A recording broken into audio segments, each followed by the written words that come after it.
Ladies and gentlemen, welcome to the Vandy Sports Podcast. Here's your host, Chris Lee.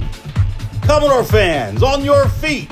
It's time to anchor down. Welcome to the Vandy Sports Podcast presented by Dr. Jody Jones, DDS. We're part of the 440 Sports Network. I'm your host, Chris Lee. Today's podcast guest, my good friend Chip Fridrich. Chip will talk about the 2022 Major League Baseball Draft and its impact on Vanderbilt. Now on to our interview with Chip. It is one day after the conclusion of the Major League Baseball Draft. Chip Fridrich joins me. We have a lot to talk about. Chip, I think we knew Vanderbilt was probably going to lose three commits: Drew Jones, Dylan Lesko, and Brandon Barriera. Four more guys gone in the draft we didn't necessarily know would go. It was a possibility, but I think this was a worst-case scenario for their commitments. Some better news in terms of getting some other guys through the draft. Their pitching staff is going to be fairly intact. They'll lose Chris McIlvain, presumably. He was picked in the 8th round by the Reds, but Nick Maldonado is back. Grayson Moore is back. Thomas Schultz is back. All of those guys could have been drafted, in particular Grayson Moore. So it was sort of a good news, bad news draft, although probably more bad news for Vanderbilt than good news. Yeah, Chris, good to be on with you. Yeah, it was a strange event, and this has happened once, maybe twice that I can recall in Corbin's tenure at Vanderbilt, that things have kind of gone a little haywire. The coaching staff knows. They pretty much have a good feel of who's going to come back.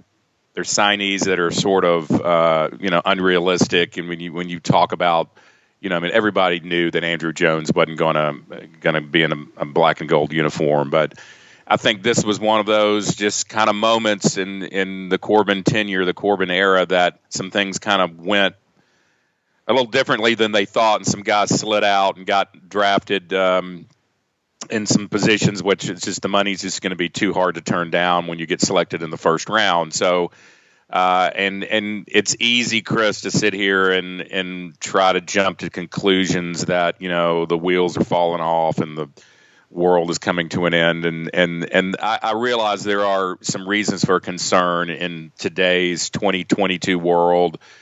You have, and I'm not going to try to get too deep in economics, but you got inflation going on and things that have happened in the economy, and you're wondering if these kids are just maximizing with the money that's out there, and they feel pressure maybe to take the money to help their family out. If this is going to become a trend here for the next couple years, I've said to you before, Chris, and I apologize for those who have heard me say this, but some of them might not through the years. Some people religiously listen to our podcast, which we very much appreciate. But I will say this again and be adamant, and it's can't be any more true than it's ever been in the times that I've said this. I cannot imagine what it is like to be a college baseball recruiter at a major Power 5 type situation where you're in an elite school. And I'm not, of course, Vanderbilt's won some national championships. They've been to Omaha, so they've had the benefit of this.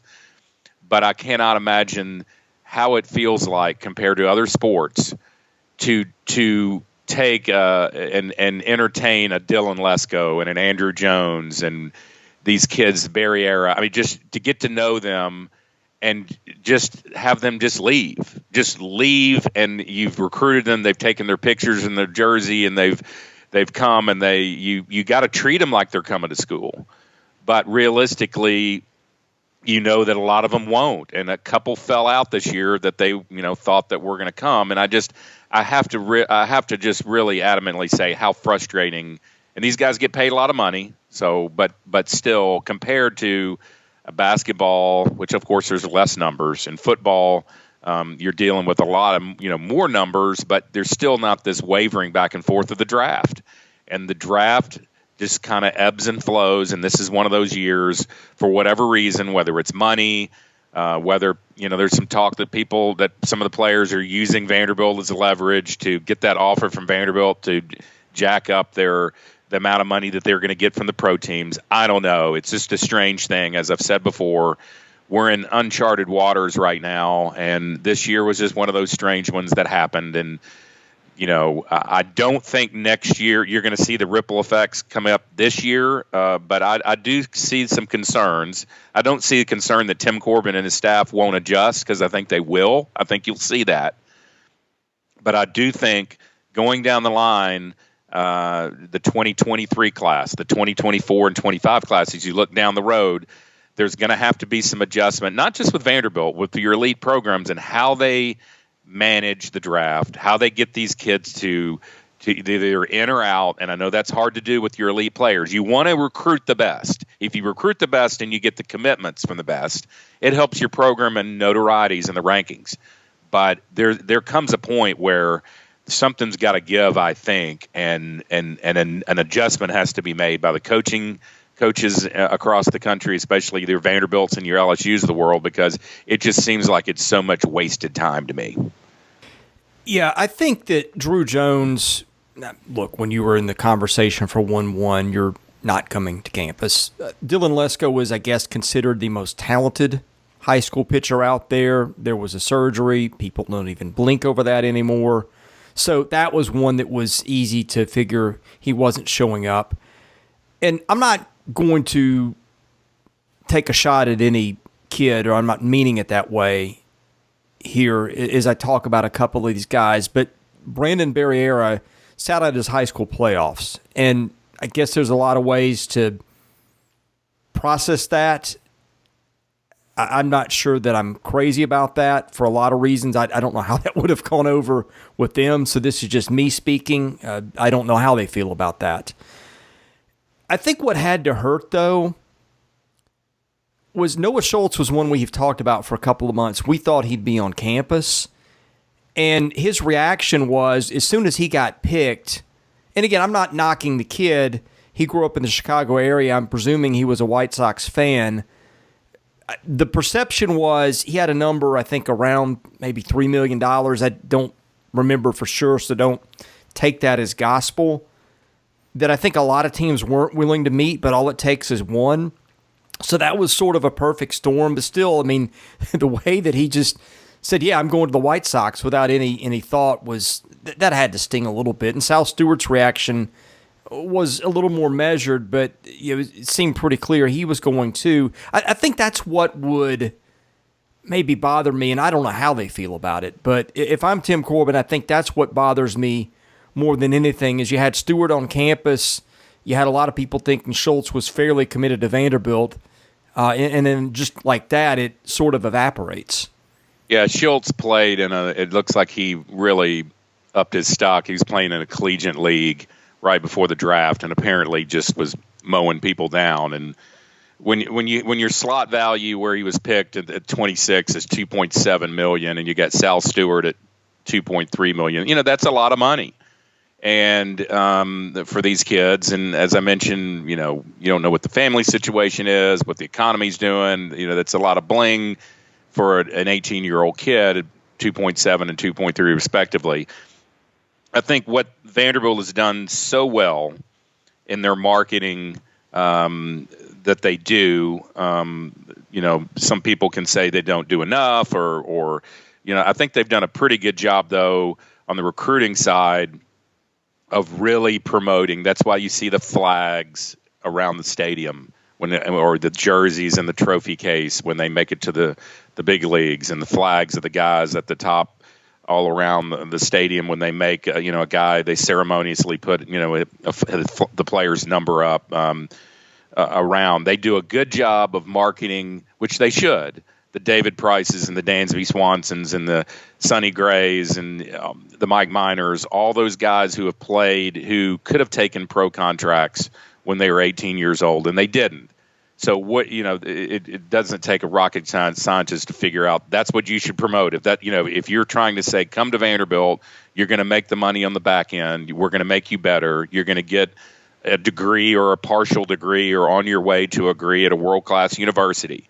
So I think they do a very good job of that, and sometimes they pound it especially around the draft with their marketing on Twitter or these other where they'll show interviews and they'll have a guy like I saw Kyle Peterson. They did a little blurb right before the draft, and he talked about did a little 2-minute video, and I think it was pre-taped. It was from a couple years ago about what a Vanderbilt player is and why they make it to the big leagues, what the program does to these kids.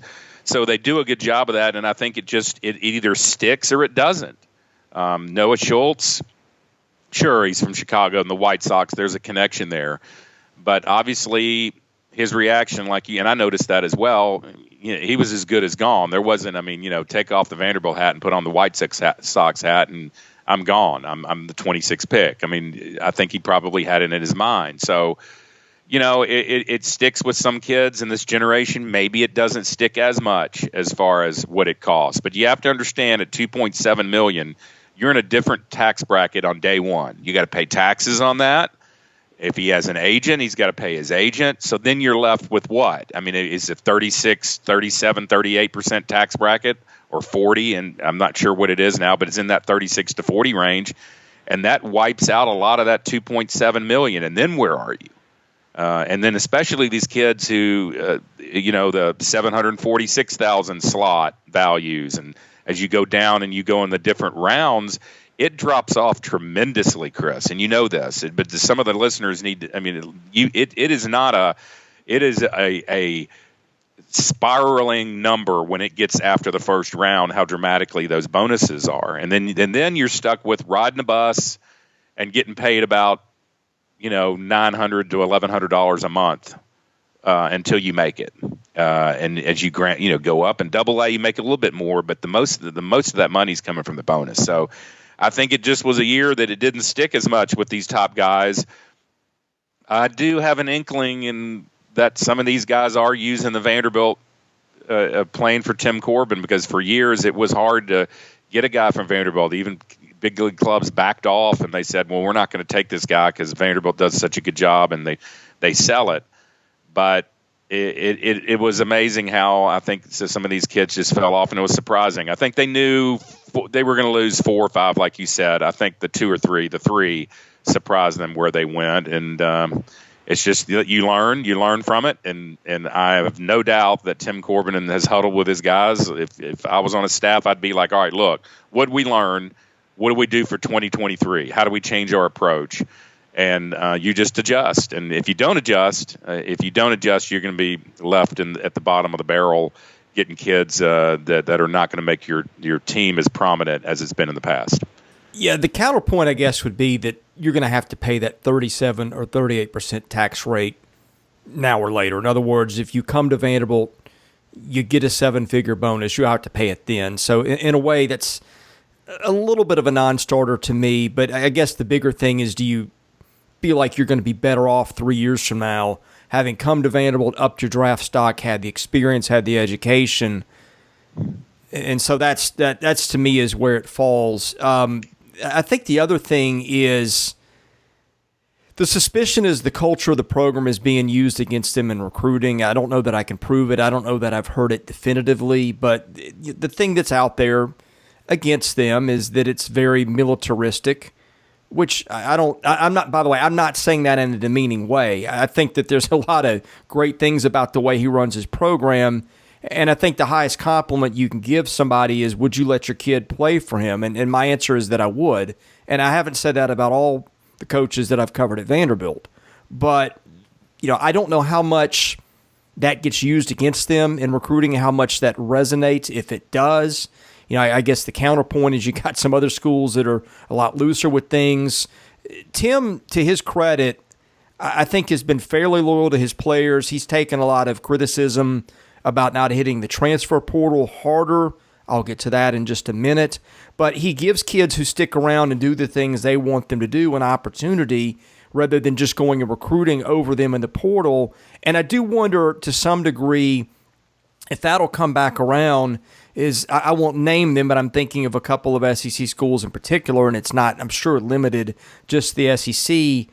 But you have some schools that I don't know that they really keep track of scholarships.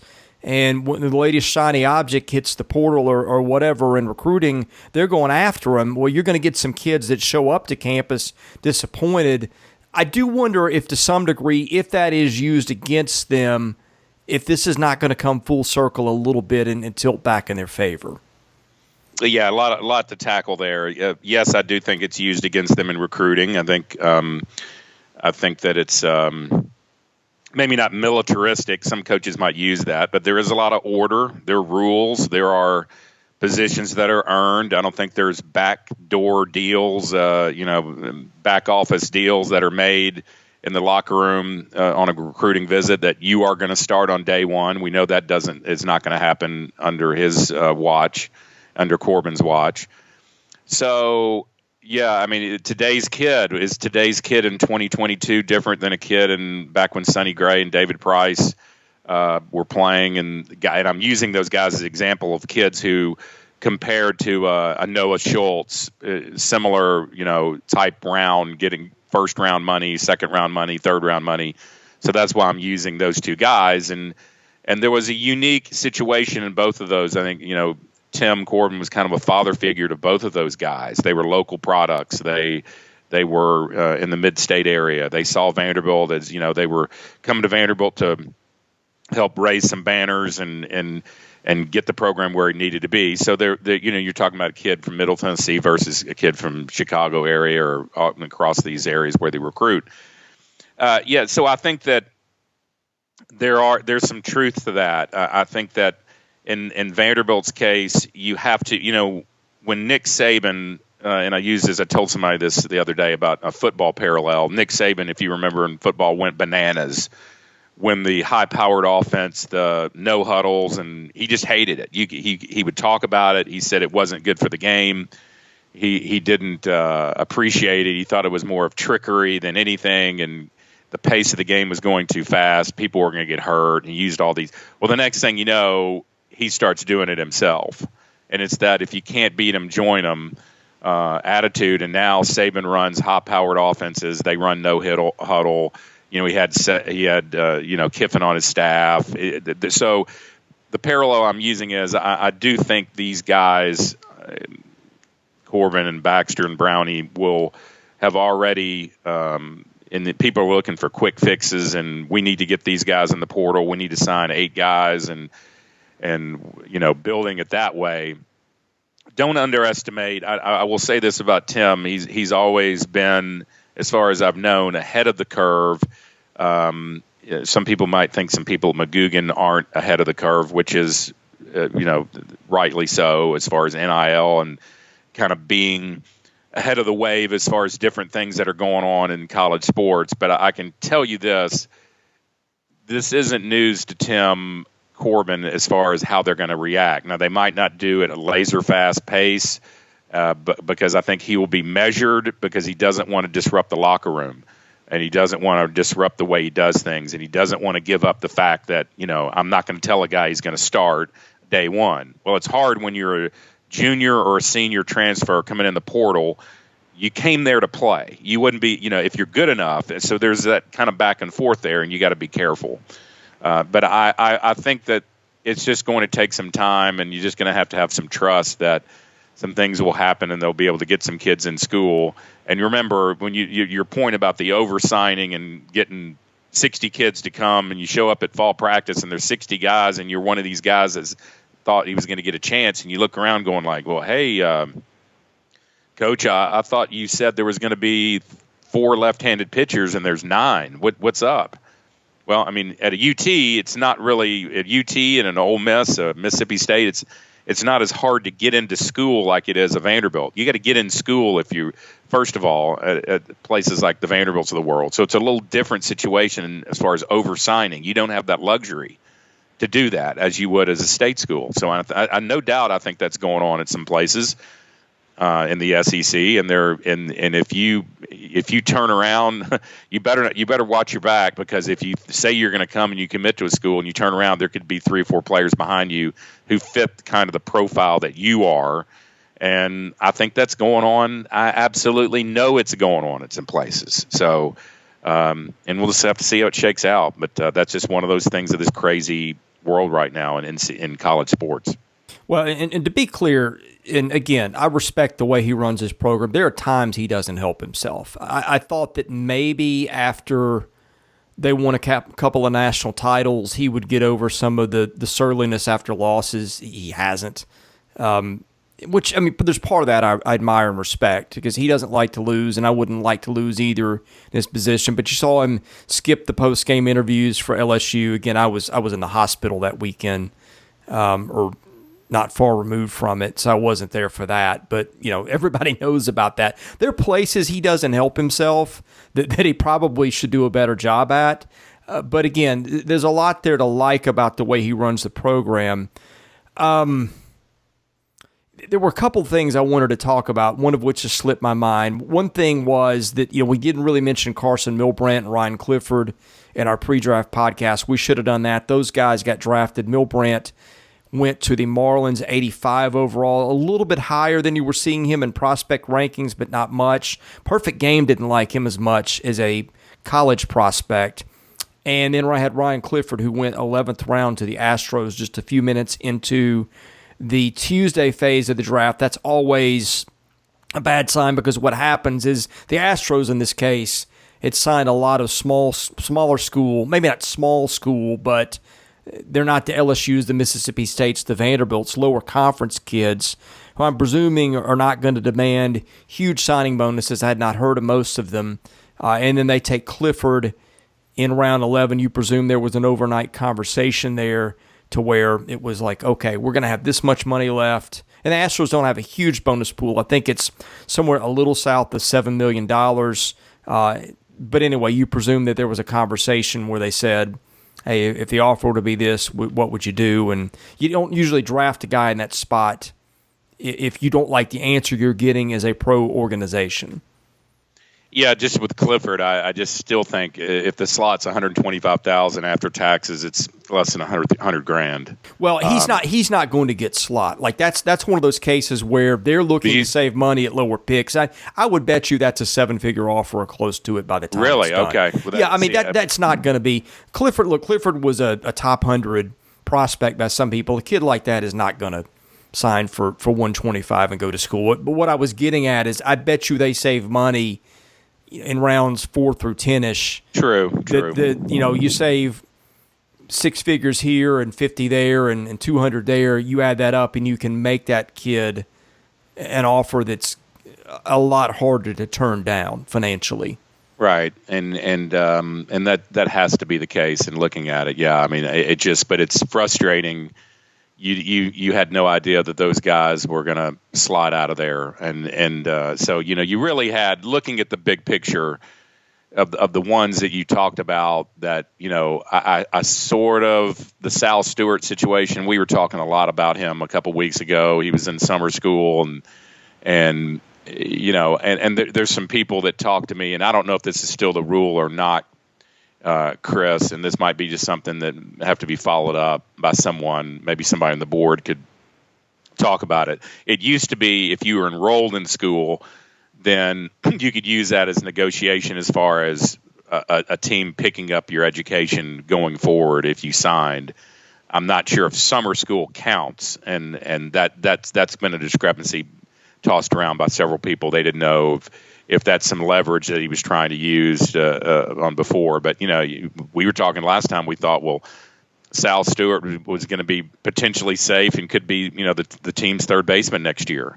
And then he falls out and gets with the Cincinnati Reds in round 1, at the end of round 1. So, the aftermath of what's left, I mean, we can sit here and talk about, as I'm looking at the perfect game board here of the recruits from this class, and there's a lot of round ones, round one. I mean, just one after another. It dropped off a little bit after that. But for Vanderbilt and LSU, I think it said there was a point in the draft, someone tweeted out that there'd been 19 kids, high school kids selected in the first several, 1 or 2 rounds, and 9 of them were from Vanderbilt and LSU combined. 9 of the 17 or 18, which says a lot about those programs and what they're able to attract.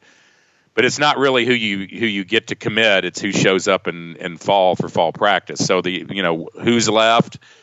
I'm sure that's a discussion we can have. Dude, Kanich pulled himself out of the draft. 6'3", 205 kid from Indianapolis.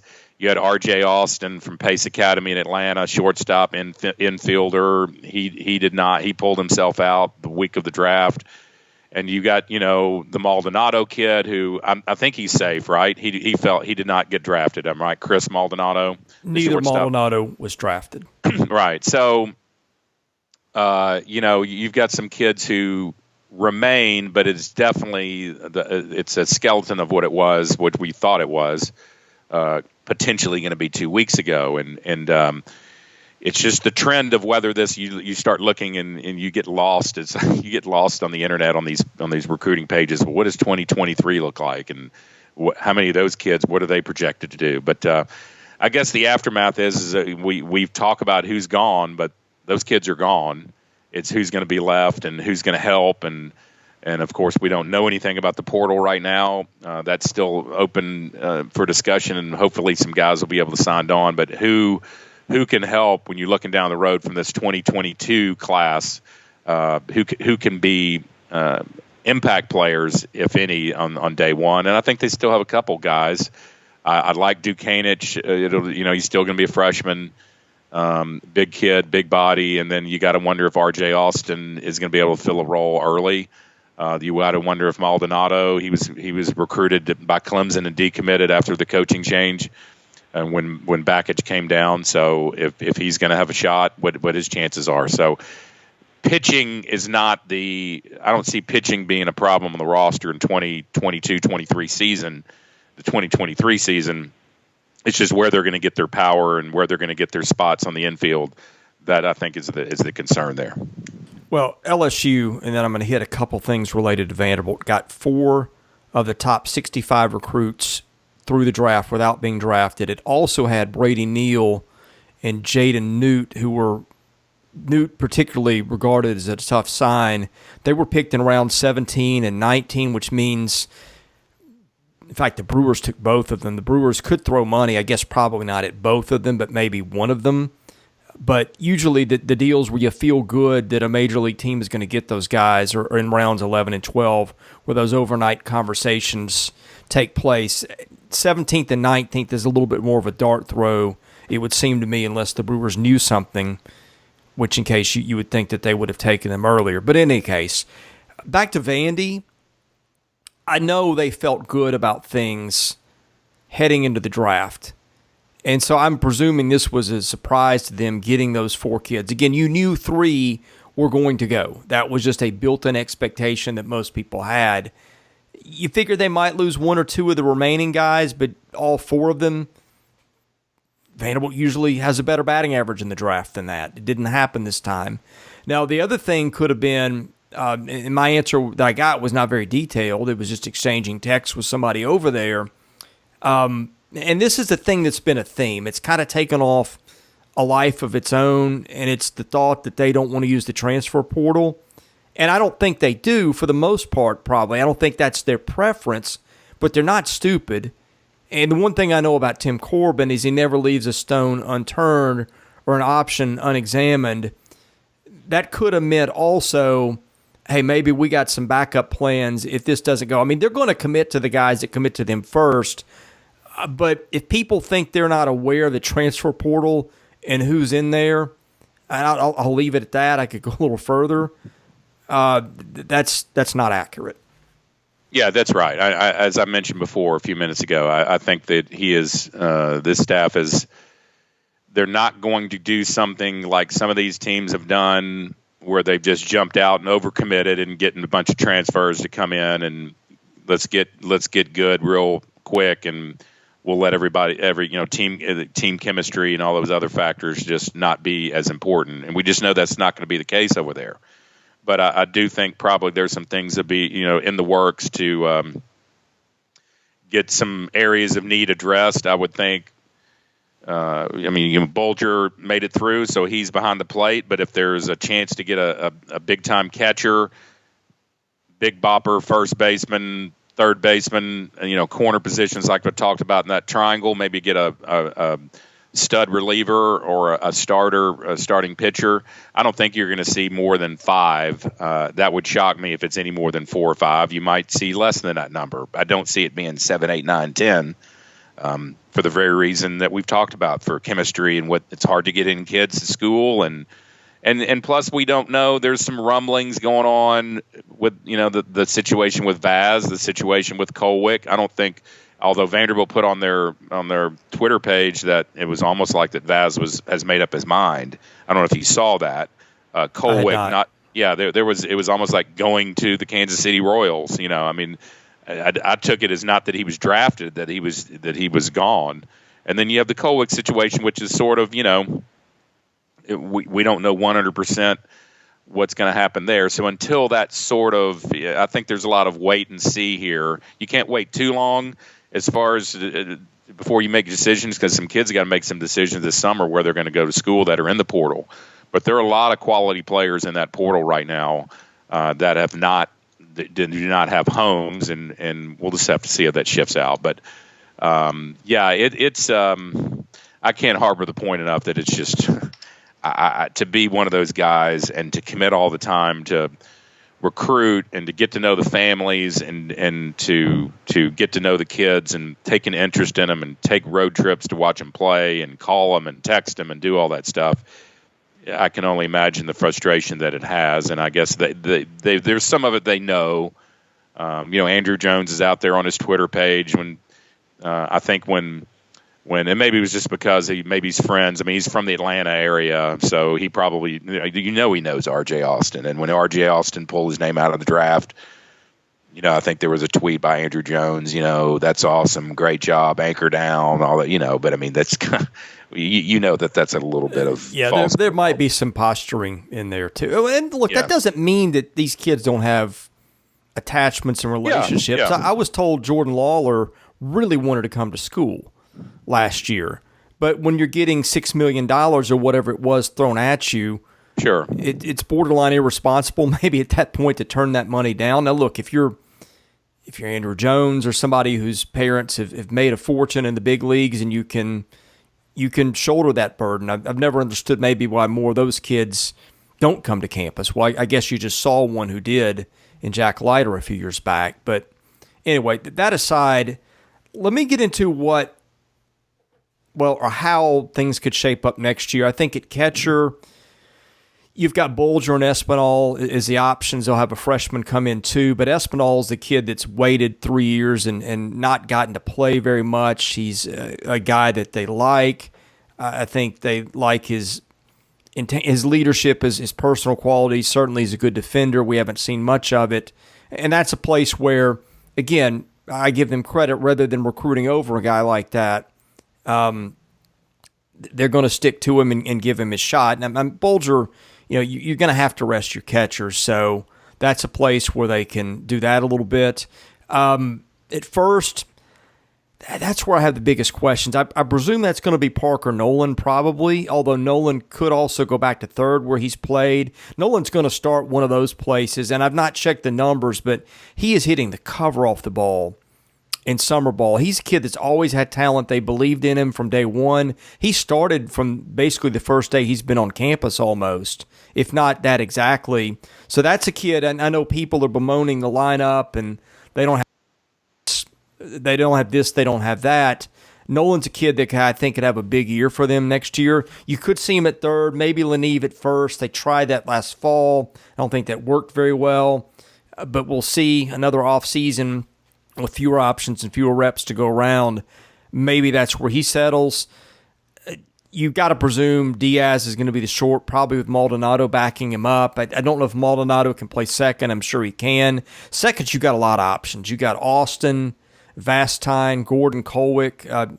Kolwyck is going to be the one that they're waiting on. The thought is, and I checked in on this yesterday, is that Kolwyck is probably a candidate to sign a free agent contract and can if he wants, and I think that's the expectation.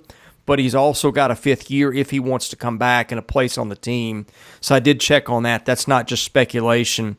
Yeah, there's a lot of variables there, but it's also not a place where they're just I think as devoid of talent as maybe people perceive. I still think Davis Diaz, I know he didn't hit a lot last year, but he's so highly regarded. I think the bat's going to come around.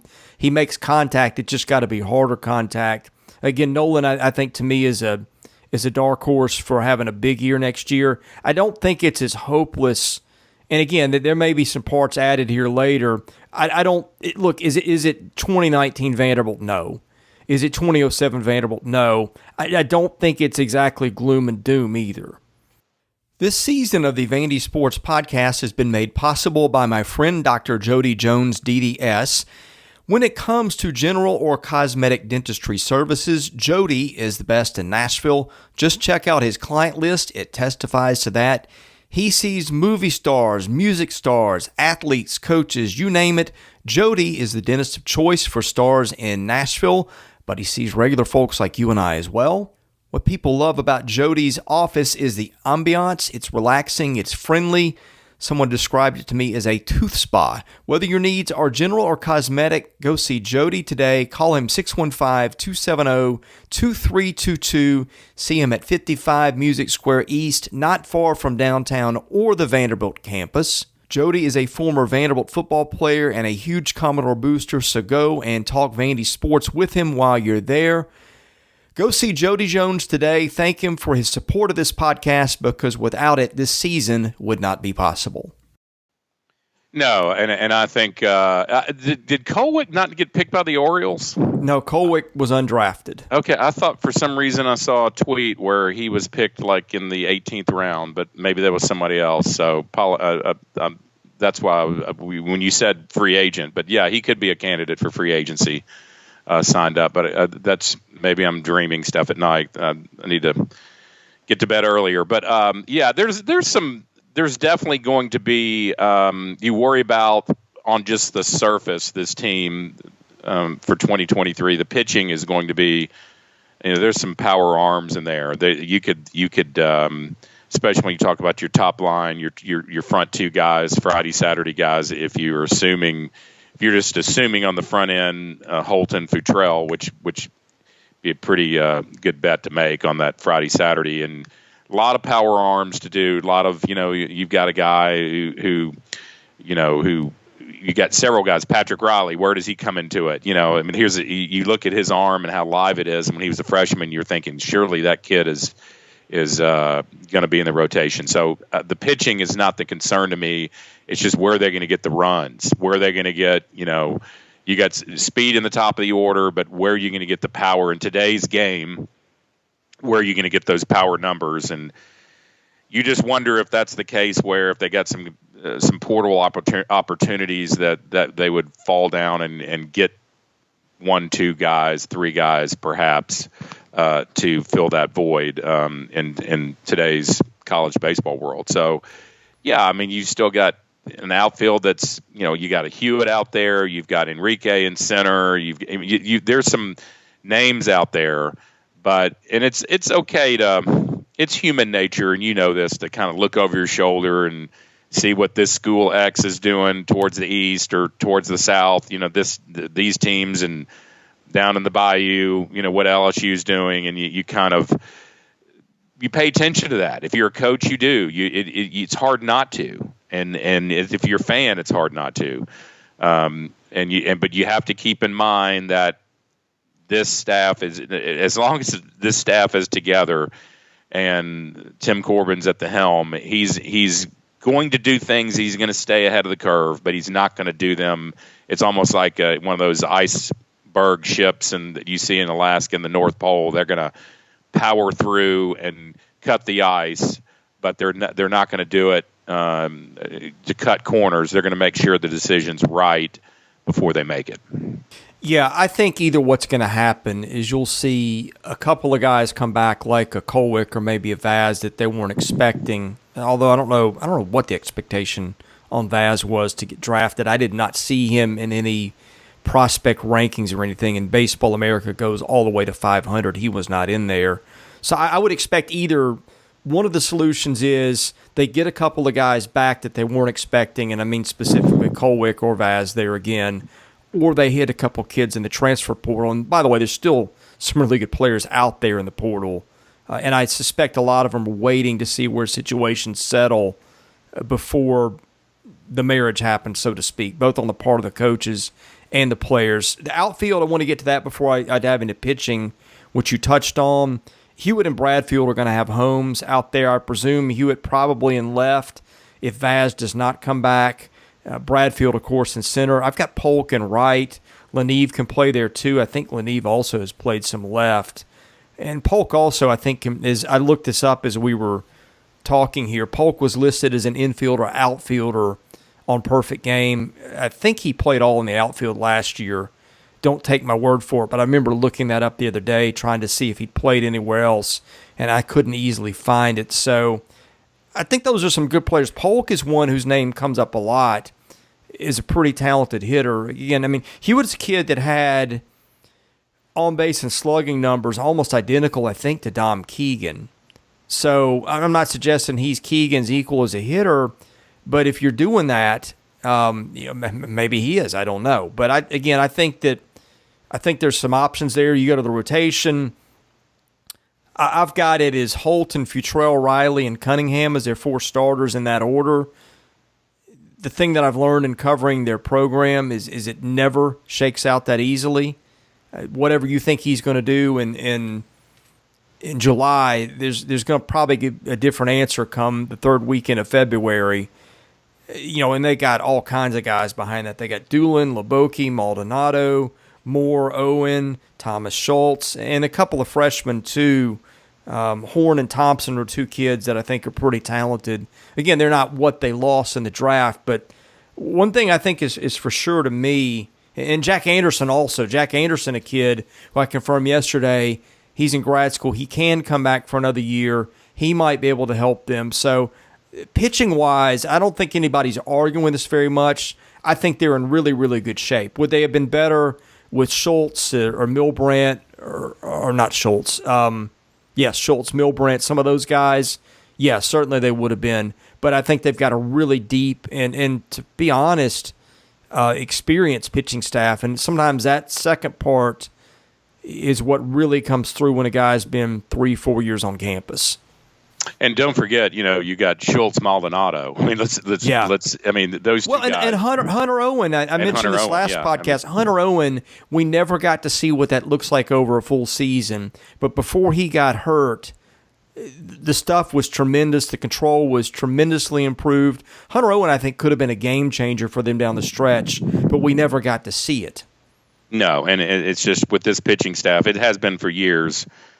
It's just an excess of riches. I mean, the wild cards here to me are Hloboki, and Doolin. I mean, these 2 guys are not even on the stat sheet for 2022. And those 2 guys with the arms, the potential they have, that's a situation where they could step in and get and be factors. So, and you're talking about Nick Maldonado, who started the season in the weekend rotation, hurt his oblique and never was really the same. And you just hope that taking some time off and getting that extra year, I mean, he's a guy who they trusted enough at least to be on the rotation from day one on weekend 1. So I'm not worried at all about the pitching staff. It's just, as we mentioned, it's just that getting the pop in the lineup. And I'm really not worried about defensively either. I think they've got some quality players. You got Enrique run the ball down in the outfield from anywhere. It's just where they're going to get the pop, and that's what people say. Some people have argued, well, the summer season you really can't put any stock in it. I disagree. I think that's where kids grow, especially these kids that get into the Cape leagues and the other collegiate leagues across the country, and they get confidence and they come back in the fall and it kind of just rolls. I mean, I don't know where people get that. Christian Little's not actually lighting it up in the Cape Cod League. I think I looked the other day, and this isn't crying over spilled milk, but just I think that tells he's not up there dominating by any means. I think if there's a carryover from what you did your season, and then you take it to the summer league and you do one of 2 things. You can continue doing the same things you were doing and not make any progress, or you can scrap it maybe make a few adjustments, and then come back and then have that momentum transfer over to the fall season. Because that fall season is, they do play games. They go. I don't know where they're going this year. It'll be interesting to see. They've gone to Oklahoma State. They went to the Naval Academy a few years ago. They went to North Carolina and played over there against, who was it? Carolina and Duke, or was it? I forgot who it was. It was a 2-game. They went Carolina and I can't remember the other team now. Yeah. So there's some ways to grow, and if you just keep at it and keep progressing, some of these kids, a Polk, for example, Matthew Polk, can take this, what he does in the summer, and an Espinal, for example, and you got to stay at it, because you can't. There's no time off. A Hewitt, there's just no time off that you can take if you want to progress and earn a spot on this team. Well, don't get me wrong. I would, if I'm Vanderbilt, I'd still, presuming the fit is there and everything, and there weren't distractions or other things. Like, as a talent, I'd still be thrilled to have Little on my staff next year. But he's not pitching well in the Cape, and it was one of the prospect gurus. I think I know who it was, but I'm not gonna name him in case I'm wrong. I saw this on Twitter. He said that if I were to put together my rankings today for next year's draft, I wouldn't have him in my top 100. So I think everybody perceived that as a big loss, and it may be, but there's some question there right now. The other thing I wanted to circle back on was Doolin and Leboke. Leboke, if people remember this, that 2020 pitching staff, I think, would have gone down as legendary. You had Rocker, you had Leiter, you had Hickman, you had Tyler Brown, you had Jake Eater. I think that would have been a staff that people were still talking about 30 years from now had that season played out. Leboke was pitching in big spots for that team, which I think says a lot about him. He was throwing a lot of strikes. And Doolin was a guy that, like, in that class, he was supposed to be, there was a group of guys, I think it was Schultz, Leboke, and Doolin, and I may be missing somebody. My memory fades, but I think Doolin was regarded as the best of those guys coming in. Didn't pitch as well, but pitched okay for a freshman. So, like you, I think that those two guys, I mean, those are both wild cards, because I have no idea what the future looks like for them next year, but I know the ability I flashed before, if they can get back to it, was legit. And Leboke was, both of those guys, he and Doolin, they were both Tommy John, right? I mean, is that, yeah, is assuming so, and Tommy John is that surgery. Some people, it is not the same track for everybody as far as when they come back, and you don't want to rush it. There's been too many situations where kids have come back and it just hasn't been the same. I remember T.J. Pecoraro. That's a name from the past. He and Hayden Stone are both kids that you question in hindsight, did they come back too soon? Right, and so you just got to make sure. And then there's the thing of being, well, if you rush it, if you're not going to be ready by March, or if you're not going to be ready by April, and you're only going to contribute towards the end of the season, then why burn that redshirt potential year that you might have? And each kid is different how they do come off that and the mend, and get it. You look at Leboke's year in 2020. He threw 15 2/3, struck out 16, walked 2 during that time. He didn't have he had 0 ERA, and he pitched in 5 games. So I know that's a small sample there because of what happened that season, but it went. As far as ERA, that shortened season, Hickman, Ethan Smith, Eater, 1, 2, 3.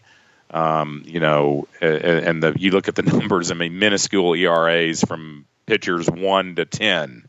That's that staff. I mean, Rocker was towards the bottom on the team on the ERA, but he was 1.80. So I really wouldn't call that the bottom. So, but that was a dream staff back in 2020. So you just got to hope that kid comes back and strong, and that could bolster he and Doolin bolster those numbers. Doolin even got 10 innings in 2020, 10 1/3, right below. He was 1 slot below Leboke on the ERA. Yeah, and Leboke, I think, got hurt, I want to say April of 2021. There was talk that he could come back and help them late last year. It was a possibility. Obviously, they chose not to do that. And then Doolin now didn't pitch either of 21 or 22, didn't throw a pitch in either one. So either he's well rested or maybe maybe he's never the same guy again. But who knows? You hope it's the first. But one more footnote before I get into the mailbag. Carter Young, who transferred to LSU, was picked 17th round by the Orioles, pick number 497. So good luck to him as he's got a choice to make.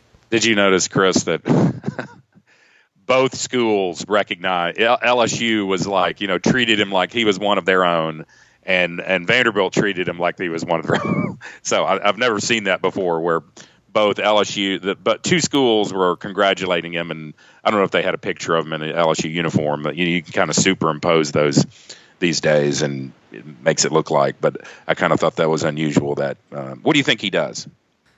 I have no idea. Yeah, he's got a crowded shortstop field down at LSU. I think they brought in a transfer from Baylor that I think is a shortstop. Maybe he's a second base, but I haven't researched this extremely well. They got Mikey Romero. I'm sorry, Mikey Romero was a first-round pick. Gavin Guidry was their other shortstop. He was a top 100 guy on Perfect Game and top 100 guy for the draft on BA and MLB. MLB had him as the number 70 prospect in the draft. So Guidry's coming to LSU. So I don't know. And plus Jordan Thompson's still there. He was their starter a year ago, played pretty well. I don't know. To me, if I'm Carter Young and I get a decent offer, I think the most you can offer the slot in that position is 125. If they save a little money, I'm not that familiar with the Orioles draft, but if they saved one and could offer me double that or something, I think at this point I go. But I don't know how he sees it. I mean, he is a kid who was talked about as a first rounder a year ago, but I just question whether opportunity will be there for him in Baton Rouge. So, yeah, emotionally, that's got to be a fall. And when you're talking about first round money compared to $125,000, there's got to be some time that you have to have some the sorrow period to fade, or whether that's already happened. I'm not saying he doesn't know that, but I'm just questioning. I just don't know if he'll ever end up in an LSU uniform. I don't know if he might just say, I'm going to go on and sign and get on with my pro career. But wish him well, whatever he chooses to do. Yeah, I hope it works out for him. Always really like Carter and his family. Okay, the mailbag sponsored by Sutherland and Belk, a family-owned injury law firm. If you or a loved one has been hurt in an accident, give Taylor or Russell a call. That number is 615-846-6200. See what your rights are and if they can help. Godoors 94 says, seems like the recruiting class was destroyed in the draft. What do we have left in the class that can help in 2023? Well, we've talked about that a little bit. I think we've taken care of that and talked about positions. But, yeah, I mean, in sort of summary, it just didn't – it was one of those years. And it did get I don't know if decimated is the word, but you and I talked. It's close to being decimated when you say. I mean, the text we had that night was like I was at the Nashville SC game, and you and I were trading back and forth, and it was just one after another, and it definitely was not something that was normal compared to the last couple of years. So there's a lot left. There's a lot left. We've talked about that. There's some needs. There's some power needs, some pop needs, and pitching staff. I think we've talked about this a couple times. I don't think that's the issue. I think it's the infield, the pop in the corner positions, and maybe some little more help behind the plate. So I don't think this is. I'm more worried about the trend that this sets. I'm not worried about the people who are going to adjust to the trend, who are in charge, but I am worried about what this sets an example. If this is a trend that's going to go on for 2023 recruiting class and 2024, and we'll just have to see. But there's enough left there. I mean, it's not your glitter and your glam of what's going to happen. You're going to get who reports to campus. It's not going to be a top 5 class, top 10 class. I mean, it's just not. And people have already making assumptions like, well, this is a 2 seed. This is a regional 2 seed. We won't host, and we're gonna. I mean, you just can't make those assumptions this early until you know what exactly is Kolwyck going to do, and what exactly what the portal situation is going to be before you make any assumptions as far as what the makeup of this team is going to be. Well, you've already locked in the assumption that none of those 7 are coming to campus. There is a little bit of hope that just out of that number that something could fall through the cracks with somebody, and maybe they get somebody to campus unexpectedly. I'm not expecting that. I'm just throwing it out. But, yeah, I mean, when you're watching the draft, I mean, you're sitting there just going, what in the world? This is a disaster. When you back up and you dig in a little bit more and you learn that some of these kids might be fifth-year options, that the portal may absolutely be an alternative with some good players out there. Again, we don't know. I don't think we're going to really have a great idea until August 1 how this exactly settles, but I just get the feeling, again, knowing him and knowing that the portal is not, people have talked about it on my board as if they're just not going to touch it. I just don't think that's true. Again, I don't think that's what they prefer to do. I know how he likes to build his culture, but he's not stupid, and he likes to win as much as anybody. And back one more thing, I mean, this sort of underscores where I think they might be with the pitching staff. And look, there are some ifs there, okay?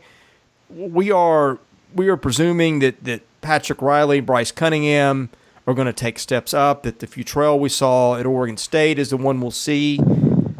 I still, with their numbers, I like the fact that, everybody's not going to hit. But you got guys like Maldonado, Schultz. You got a ton of guys on that roster that have proven that. And they've got so many of them that we didn't even mention Dukanich when we had that pitching conversation. Right. He's going to be in there somewhere. Point being, they got enough options and they've done this enough times that the pitching, I mean, look, they might not be a very good offensive team. That is a possibility. I'm not as convinced it is as bleak as everybody thinks. I think they might end up being a decent, even good offensive team once everything's settled in. But I think they're probably going to give up so few runs that I think they could end up being a 1 seed just on the pitching staff if the hitting just gives them anything. Well, and but in today's era of power hitting and ball, whatever's going on with bats, and that's a whole nother subject. We've talked about that a couple times, and so you've got to, the pitching can get you, on the weekends so far, but you got to make sure that they're. I mean, you look at what UT's got potentially one of the best staffs in the country next year on the weekend, Friday, Saturday, Sunday. Those when they line up their 1, 2, 3 guys, and they potentially going to have to replace 7 or 8 position players. So it's kind of pick your poison, and you just got to hope that your young guys develop and not have a situation where we've had towards the last half of the year, the previous season and this year, where you got to around 5th or 6th in the lineup, and there was this sort of asking yourself where you're going to get the runs, where you're going to get the production, which happened quite a bit in some situations. So you just got to hope it filters through. These kids get stronger, better, faster, bigger, faster, and meld with the program and get cohesive, and they can get some quality offensive production. Well, to hit that question in a different way, does this hurt them, presuming those 7 are gone or 6 of 7 or whatever it winds up being, does this hurt them? And absolutely it does. I think you could have seen Noah Schultz play a big role for them potentially. Certainly Sal Stewart was a name we talked about a lot. Ryan Clifford was a guy, look, they're going to probably have a vacancy at a corner outfield or at least a competition. You would have thought he'd have been in that discussion. No doubt it hurts them for next year. I think where it hurts them more is next year, 2024 and beyond. Because you start looking where they lose Bradfield and Bolger next year, you would presume. Hewitt you would think could be gone. You start to look down the road. Nolan will be gone.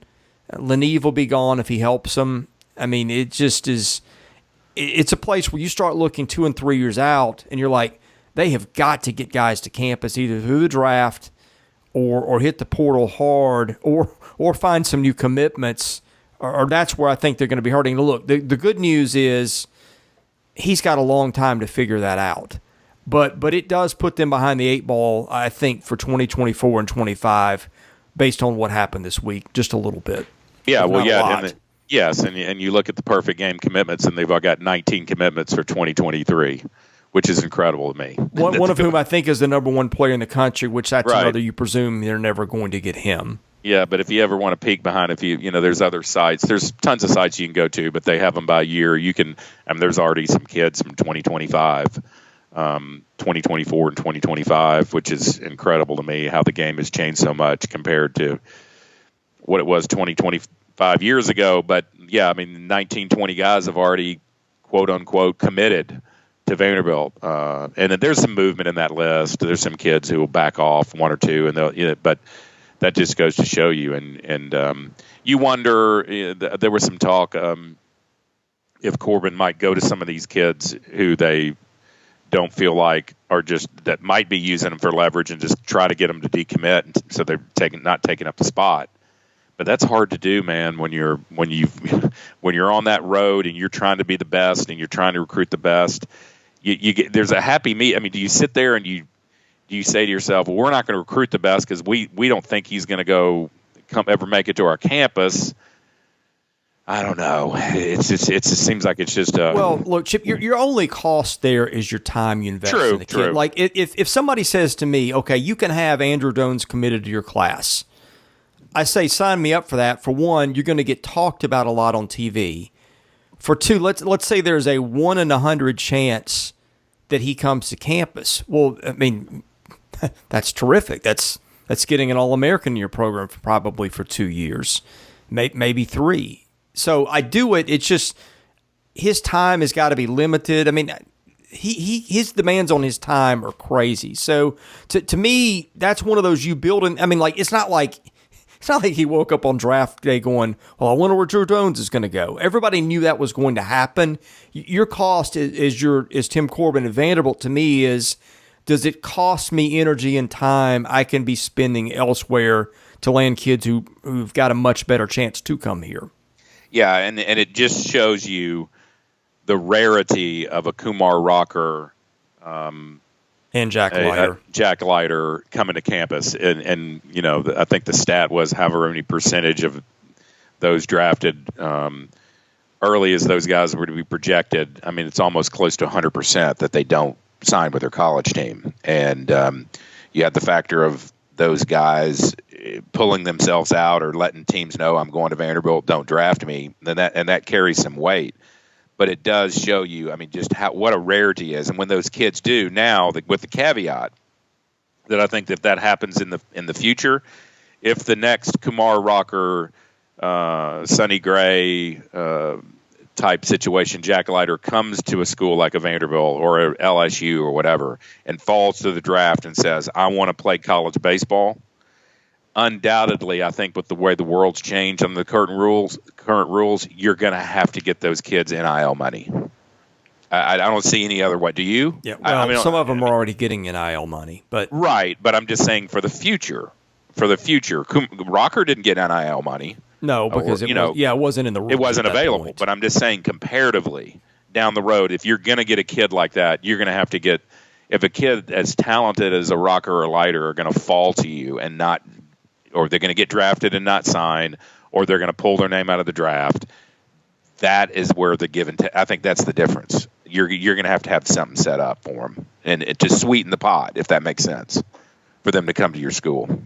Poor Vandy fan 615 asked, did we, Vanderbilt, underestimate how valued some of these kids, Stewart, Schultz, Milbrandt, etc., would be to Major League programs in this year's draft, or do we overestimate our ability to retain these kids and actually get them on campus before the fall, or maybe a little bit of both? Maybe a little bit of both. I don't see the underestimating. You want to recruit the best and the kids that make a fit to your team, so it's not like you're not going to – that's that kind of balancing act of you and I just talked about. Well, you still want to recruit the best to get your name out there. I just think it was a unique year where you had those Stewart, Schultz, Milbrandt who fell, and you thought they weren't. I think they were pretty confident those kids were going to come, and they didn't. So I don't think there was any underestimated or overestimate the ability to retain them, or underestimate how good they were. They are what they are. They were the talented enough to be the picks where they fell to. I think it was just one of those. Either it's a tale of the times of how things are going now, or if it was just weird situation. Or number three, you have to wonder if some of these kids are using Vanderbilt in a way to up their amounts a little bit or their notoriety that, hey, if Vanderbilt wants them, then, this is the pro team's like, let's throw some money at them and see how much they like them. Godors21 asks, I'll go with my same question from before the draft. At this point, what 4 players are the most likely to make up the starting infield in 2023? I believe the previous answer was Nolan, Schultz, Vaz, and Sal Stewart. It depends on whose answer he's talking about. I don't think I had Vaz pegged as a second baseman. I think that he would have been a you may have. I would have pegged him more as a corner outfielder. Yeah. Well, and especially, here's another thing, okay? You're going to need to groom a middle infield. You're going to at least need to groom a second baseman beyond next year. So I would rather have, if Vaz comes back, I'd rather have him in a corner spot and groom an Austin or a Vastine or a Gordon or somebody like that. No, the exception, again, would be if Kolwyck comes back. Right. Because in that case, I plug him there and go. But, to me, Bolger's going to be there somewhere. Well, Bolger's going to be their catcher. Nolan is going to be there at first or third. I would be astonished if he's not. Diaz is going to be their shortstop. It's just, where do they settle at? Second wherever Nolan doesn't land, who lands at the other spot? And second base, I just think they've got a logjam of players there, it seems. Yeah, I agree with that. I think, and you got us talking about it without knowing what Kolwyck is going to do, because if Kolwyck comes back, I think he'd be the guy. So it really leaves us Diaz, Kolwyck, Nolan, and player X at either third or first. So that could be, as you said, Vastine. It could be a numerous people that could fill that role, and I'd just be taking a stab at it right now. So, and you got some freshmen. You don't know where they come in and if somebody can make an impact on day one. So we'll just have to see about that. Dorfan wants to know, I'd like to know about the 2 incoming freshmen who took their names out of the draft and if they are likely to have an impact on their freshman year. I would say, based on where they're rated, you would assume so, but I don't make a lot of assumptions, other than those like top 1 or 2 round kids, and sometimes those guys don't do it like the first day they're on campus, although usually they're factors as freshmen. I need to see them first, I think, before I make the judgment. But, Dukanich he's number 15 in perfect game. Austin was 59. Usually guys in that stratosphere are going to pan out, so that's my assumption, is that they will. But I say the same thing. You've heard me say this, I don't know how many podcasts. I feel like after I watch their fall series, I have a very good grasp on what's going to happen, and I think we'll do another podcast after that, and then I think I'll know a lot more. Yeah, and it is Dukanich, somebody who could fall into that role that Futrell did, where he's the midweek guy, starter, and gets him 6, 7, 8 wins and gets a lot of confidence. And then you got R.J. Austin, who is on the perfect game. He has him as shortstop, 5'11", 185, played at pace. He's a kid who you'd like to see if he could be in the mix, possibly one of those spots at second, make him a second baseman, move over from short. He's athletic player, a lot of speed there. I think he's comes from a good family of a lot of athletes. So,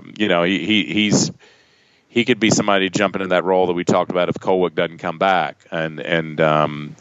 So, very athletic kid. So you might see him. So those 2 guys, if they're asking, I think they could be impact players from day one. They took themselves out of the draft for a reason, and they could be counted on to fill some holes. Okay, the next one, Danby Nash picked the midweek and weekend starters, the closer, and the other pitchers who could be key relievers. I already gave you my guesses at that, so I'll let you take your turn. Yeah, I think it's Futrell, Holton, Futrell. I think you said your Thursday, your Sunday starter was either Riley or Cunningham, right? Yeah. And then, I think your Schultz is your closer. Dukanich will be in that mix, I would think, if he's as good as people say. I think he could possibly be either the third starter or the midweek guy. And then you got Schultz and Maldonado in the pen. That's a pretty good staff right there. Guy coming back with 8 saves. and then Maldonado, who was the closer the year before. If he's going to be your starter, or is he going to be a reliever and take that role back? So I think, and a lot of arms behind those guys. Leboke, Doolin, getting shots. There's an excess of riches on the pitching side. Okay, Ann Arbor says, Chip mentioned some other areas that still need to be addressed by NCAA rules, as in bats, roster management, NIL. Do either of you know if Tim is still involved in the rules committee and if any of these may result in new rules? Says, looks like the NCAA may ban celebratory props is in Tennessee's pimp coat on the field. That was funny. Yeah.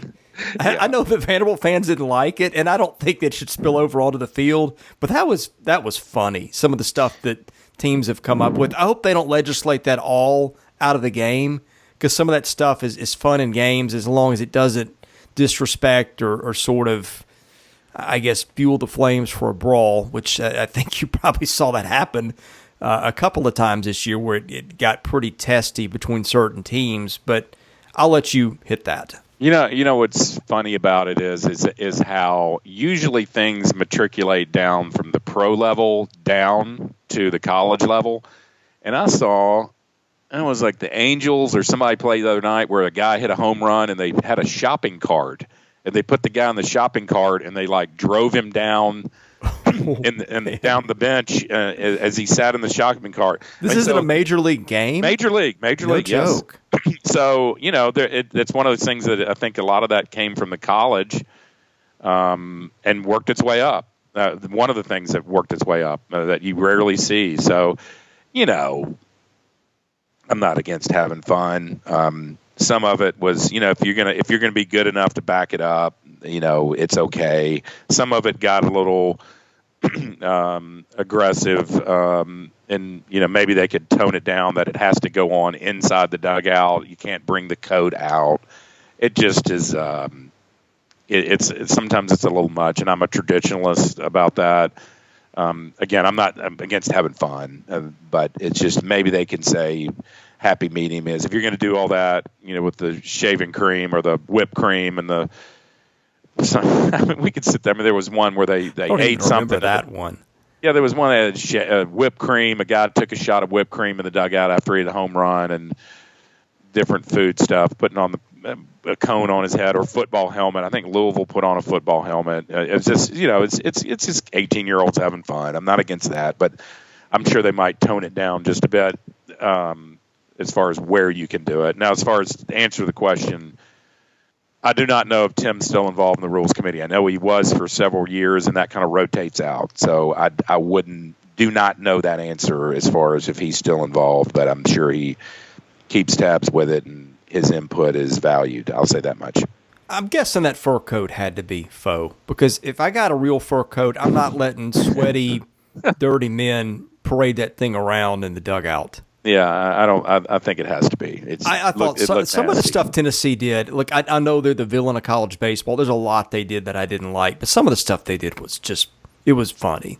Well, there's a line between the fur coat and doing those things, and when you hit home plate, I think where the lines crossed is where. It started making its way out of the dugouts almost into the batter's box. Right, and then when the bat flipping, which is, and throwing it up in the air and grabbing various parts of your body as you're running around the bases and flipping birds, and that's where I think it does cross the line quite a bit. So, and the funny thing is the pro game, that takes care of itself, right? I mean, the next time you come up, you get one in your ear, and so there's a little policing of the game, kind of like in hockey, where, if you do something to their guy, their big donkey's going to take you up against the glass or challenge you to a fight. It just when that whole, I watched a video. It came up on Twitter, and one of the celebrations by UT when they hit the walk off. And the guy's pirouetting around the bases and the Gilbert one from Wright State. That was way over the top. Yeah, so you could. I think if somebody's smart, they'll make a video about those guys. Or not a video, like a movie. You could do like I guess there's not big enough an audience for college baseball, but it's entertaining. You might could get it. You could make a Will Ferrell semi-pro type movie out of their season. Yeah, and you can't. Let's say this too. You cannot allow you can't let that happen and not allow horns down. Right? Can you? I mean, what's wrong with at some point it detracts from how good you are too. Yeah, but what's wrong with horns down? I mean, to me that's a minor offense in the scheme. I mean, I don't. Again, I'm not old school. Get off my lawn all the way. I think a lot of it was funny. It went too far last year. My bigger concern is the balls and the bats. You started to hear a lot of talk, and I don't know if this is. You started to hear it from some of the national talking heads about something was wrong with the balls. I don't know if that's dead on, or they're dancing around the stuff that I know went on with the bats. Yeah, and trying to it's in other words, we're here to protect the game. People really aren't cheating. It's just the balls. They got to get those under control. Maybe it was both, but to me, that's the conversation. The stuff we talked about is funny and amusing, and I do think it needs to be reined in a bit. But the equipment, to me, is the much, much, much bigger issue, because that, to me, that sort of threatens the integrity of the game, whereas the other stuff is just kind of fun in games, and people can get upset about it, if it's against their team or whatever. But that other stuff, to me, is where the discussion ought to mostly be.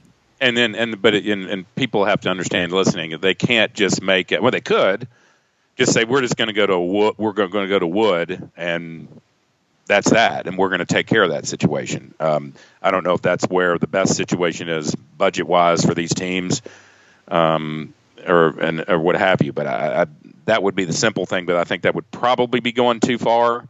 But because the excitement, people want offense, and at that age, kids lifting the ball out of the park, offense, it brings excitement to the game, a lot of runs, all those things. But that could be wood would be the simple thing, but I just don't know if that's the right time right now. Maybe getting it, making it, as far as policing it, as I think you're talking about too, is just as important right now. I think you could solve the whole thing without having to go to wood. You could regulate the bats, which you're supposed to do anyway, but they really don't, because there's nothing from stopping teams from keeping bats in the dugout that weren't inspected and use them in games, and I know that happened this year. But someone told me that knows how this works. They used to have a thing where they had a barcode system where they scanned the bats. They weren't having any issues. This would have been the middle part of last decade, I think, when home runs went way down. I was told from somebody that knows how this works that they were not having issues with the bat when you had the barcode scanner thing. Mm-hmm. I think you bring that back, that takes care of a lot of stuff. Then at that point, if things are, if you still can't pitch in this league, and guys are hitting oppo shots off pitches low and away and stuff like that, you're like, what is going on here? Then the answer is the balls, and maybe it's both. But I think you've got to get the specter of cheating out of the game, because that starts to, everybody becomes a suspect, and that's never good for the game. You saw what happened in the major leagues in the late 90s, in the 2000s. They never got it under control, and it damaged the game. That's my biggest fear for college baseball, is they've got to do something about that. Yeah, and I will say this: I've never really paid attention to it all that much. My son is a 12-year-old, and they have restrictions in his league about the type of bats you can use. And they were allowed to, whenever he was allowed to, we go to a batting cage, and he would take a bat that was, a USSSA bat instead of a USA baseball bat. And it is a big time difference. I mean, it is a huge, huge difference between the two bats. So if anybody thinks it's not, there's not, one bat's, it's just they're just baseball bats. No, that's not the case. I mean, there is hot bats or hot bats. What you can do to them if you roll them, if you tamper with them beyond the break-in period, it does make a tremendous difference. And even my 9-year-old son was in a tournament, and they had to use for this one particular tournament, they could use the quote unquote hot bats, the non-USA baseball bats, and you had kids hitting the ball to the fence, 9 years old. It's 200 feet, but compared to like using a piece of balsa wood when you're using those other bats, they seem dead as a door to them. So there is a huge difference in bats across the spectrum, and I think they just got to get in. I think the bats are more an issue than the balls, personally. You regulate the bats, I think the balls, I don't think at this level are that going to control a game as much as the bats are. Yeah, I don't think the SEC and the NCAA wanted any part of a lot of public talk about bats going on. I mean, when I talked to the NCAA about it, it was clearly a we're ducking our head in the sand and there's nothing to see here stance. Well, maybe they can do something about it over the summer. You would hope so. You would hope so too. I do think it's a safety issue. But on the bats, I've got a kid he turned 8 in February, and I'm watching them play, and they're playing. He was playing in sort of an in between league between rec ball and travel, where they were playing rec ball against teams that were some travel teams. And I'm just sitting there watching early in the season. I'm like, there's no more plays in the infield. Like last year, and kids get bigger and stronger, and you factor that in. But last fall, there were a lot of plays in the infield. A kid would smack one to the outfield in the gap sometimes. And like in this game, like everybody's hitting balls to the outfield. And my son, who did not have one of the $300 super duper bats, I bought him the $100 special, which I thought was expensive enough. He's used it for a year or two, and he's hitting the ball pretty well, pretty solidly. They're getting through the infield. He's hitting some balls to the outfield on the fly, and all his teammates, some of them are using those too. Other teams are playing, they're all using them, and so like he grabs a teammate's bat that's got one of these $300 bats, and all of a sudden, the same stroke he's putting on it, he's hitting balls well into the outfield opposite field. Now, the bat's too heavy. He can't swing it all the way. And I just told him, I said, look, I would rather you use a lesser bat, not look as good, but learn how to hit the ball. I think it's depriving some of the kids. The kids aren't hitting the balls anymore at that age. It's the bats hitting for them. Yeah, and that kind of trampoline effect that these bats, some of the bats have, it can make it go a long, long way. Okay, parting thoughts. I've got one. I don't want people to misunderstand. I think that the draft was devastating to them, and people are going gloom and doom. They're going to be a 2 seed next year.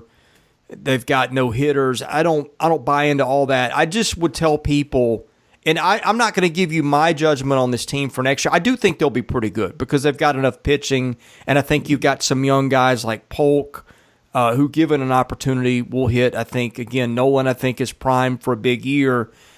I would just tell people I would reserve judgment until the first or second week of August, because I think there might be some pieces on this roster you see eventually that aren't here right now. Or it's either going to be that, or it's going to be some kids that, like Kolwyck, that we thought wouldn't come back that might. And I think Tate Kolwyck, if he could stay healthy, could give them 15 home runs and hit 280 with a 360 on-base percentage and maybe slug 600. We've never seen what Tate can do if he's fully healthy over a full year. I just think that one way or the other, I think this is going to resolve itself either through players coming back that they might not have thought they'd get back, or perhaps the portal. And I would just tell people, let's see what the roster looks like on August 1st or August 8th or whatever. I guess it won't be the 1st, because the 1st is the signing date, and maybe some things that they might or might not do could be predicated on who signs. But I just think that the full certainty of what this roster is going to look like is at least 2 weeks away, and probably more like 3. Yeah, I agree, Chris. It's way too early. We've got a couple weeks to see who they can pull out of the portal, if that's the direction we want to go for a couple spots. I'll echo again, I don't think it's going to be 5, 6, 7 guys. It's not going to be like LSU. It's just too difficult. I don't think they're going to go that far, but they could get some needs filled and through there. I think it's, like you mentioned, Kolwyck. I mean, there's some holes there that we don't know about, some question marks, and until we get those solved, I think you talk about not making your judgment. I think you see how this team does in the fall season before you start talking about putting them in what seed and that they're not going to host and all that. It's way too early. I will echo in my closing by just saying that, I think Coach Corbin knows how to navigate the waters of change. He's not going to be a person who's so stubborn that he's going to sit around and let the game fall back to him, and then he's going to have to make the judgment. He's too smart of a coach, and there's too much experience there. And they've done it in the past as far as taking advantage of whatever opportunities that come their way in recruiting, scholarships, using the opportunity, Vanderbilt, whatever. They've done that. I don't think this is an evening out of the game by any means. If the game changes in a year or two and they get scholarship increases from the levels they are now until like maybe a 20 number, then I think there'll be an adjustment there, and they can make that adjustment as well. So it was when I say disappointing night, there was a lot of coverage from Vanderbilt on that night. Even though I was kind of mad that they said Kumar Rocker from Farragut, Tennessee. They didn't say Vanderbilt, which I know he didn't play there last year, but I guess Farragut is where his mother lives now, and that's why a lot of people didn't understand that. But his mother lives in Farragut, and I think that's where Kumar's been living. But there's a lot of talk about Vanderbilt. It's not like the program's going south instantly. There's a lot of publicity when you talk about the number of kids taken that committed there. So that's when they're talking about you, that's a good thing. And I think the game's changing. They're going to have to adjust, and and going forward, maybe there's going to have to be adjustment as far as getting these kids and trying to feel out who is actually going to be. I think you still recruit them, but trying to get the commitment level, however you do that through NIL or through maybe this was just an aberration this year that they fell, but you won't really know that until a year or two. Yeah, and I think every SEC program, other than I think Auburn, I don't know that Auburn had a commit drafted. I would have to double-check that. But I was tracking this during the draft. Yeah. Basically, every team was having a guy taken top 4, 5, 10 rounds. Like, if you go in the top 10 rounds, you're gone, basically, 99% of the time. I think 13 of the 14 SEC – well, Georgia didn't have that. But Georgia didn't have any really high-profile commits. But Kentucky had a couple of guys taken. I think that happened with most teams. The difference is that Vanderbilt had, 8 or 9 of those guys that were really highly rated, and they're probably getting 2 through the draft. Again, depending on what happens if those guys don't sign. I think the difference is a lot of the other schools had 2 guys in that stratosphere, and they both went drafted as well. So I think that's they weren't the only team feeling the hurt from what happened the last 3 days. No, and then look at the UT situation. They get the transfer from UConn, and you get him for 6 days, and then he's gone. He got him through the portal, and he commits, and he's technically a Tennessee Volunteer for 6 days, and he gets drafted, and he's gone. So that right there summed up the zaniness that's going on right now in college baseball when you have that happen. I mean, and of course, it never happened before because it wasn't available. Just a little processing that's going to have to come out. You're going to have to get the flush out of some of these 23, 24-year-olds that because of their extra year. You got to remember the draft is shorter. It's not 40 rounds like it was when I was, playing. It's half that, and you got the COVID years that you got some older kids that have stuck around. So it's going to take a couple years for all that to flush out a little bit. Well, and I said I didn't think Auburn's high school class got hit, but Auburn got hit where you had a lot of guys. You would see Auburn writers saying, well, they've got a lot of these arms that started to pitch well at the end of the season, and maybe you can make a case they're better coming back for a senior season and seeing if they can up their stock. Well, you got Mason Bennett going the 3rd round, Trace Bright went in the 5th, Hayden Mullins went in the 12th, and Carson Skipper went in the 11th. I would presume, again, top 10 round, my presumption is you're gone. So, like, even a place like Auburn, where the class, from what I can tell, didn't get hit as hard, they took it on the chin a little bit in terms of maybe some of the guys who could have come back for that 4th year and been some of the better pitchers in the league. I think they potentially got hit there, too, depending on what those kids do. Yeah, there was some... Like you mentioned, Georgia didn't get hit as much as you would think in normal years, but there was some. I mean, you mentioned Kentucky too. I mean, it's Georgia astonishingly didn't have much in that high school class. Now I think they took several JUCO kids that I don't know much about, but it's kind of stunning to look at Georgia and not see them getting a high school kid taken.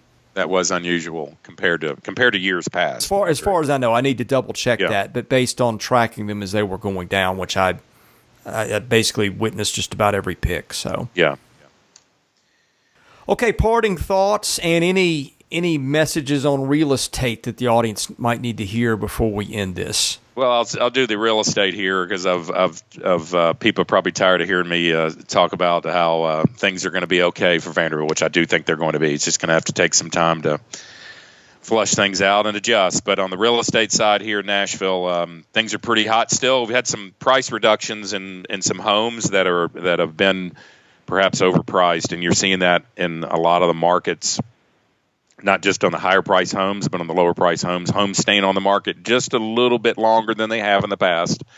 So, and that has to do, I think, attributed with the economy, inflation, and higher interest rates. I think higher interest rates have blocked a lot of people out of the market in the wait and see attitude. So that's the market conditions we're seeing right now. As far as our firm, Fridrich and Clark Realty, we've been around since, for 60 years, over 60 years in the Nashville Middle Tennessee community. We have over two offices with 180 agents. So if you're a person who's looking to buy or sell your home, you're moving out of Nashville, or you're moving across town, or you're just coming new to the area. I've got some people who have Vanderbilt fans coming into the Nashville area, want to retire here, or just moving here just like everybody else seemed like for a while from New York and California and Chicago area. And it's still happening, but just happening at a little slower pace. So you need that representation, and that's where our real estate agency can come through for you. We've been around, again, 60 years with experienced agents who do this for a full-time job.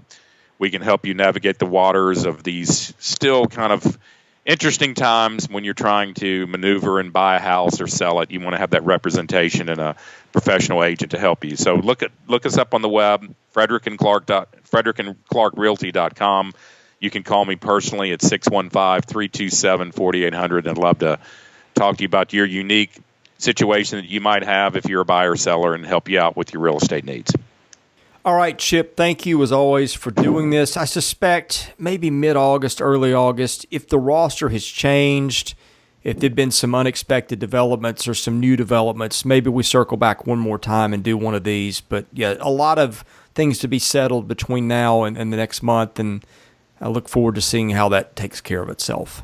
I agree with you, Chris. I think there's some stuff still happening that could happen and that could surprise some people. So let's don't label this team the 2023 team just yet. Let's things work out, and I think some exciting things could be around the corner. Thanks again. We'll see you soon. All right, Chris. Take care. Thank you for listening to today's episode. We thank our presenting sponsor, Jody Jones DDS. We thank our other sponsors, Sutherland and Belk and MyPerfectFranchise.net. If you're interested in sponsoring this podcast, and that's how we make this work, please email me at chrisley70@gmail.com. We also ask that you subscribe to our website, vandysports.com. That is $99 a year. You get things there that you don't get here. And of course, please rate, review, and subscribe where you see our podcast. That helps us get noticed. Be sure to follow us on Twitter at vandysports.com. Follow me at chrisley70. And finally, subscribe to our Vandy Sports YouTube channel as well. Thank you for listening to the Vandy Sports Podcast, which is part of the 440 Network. I'm your host, Chris Lee. We'll catch you with another episode coming very soon.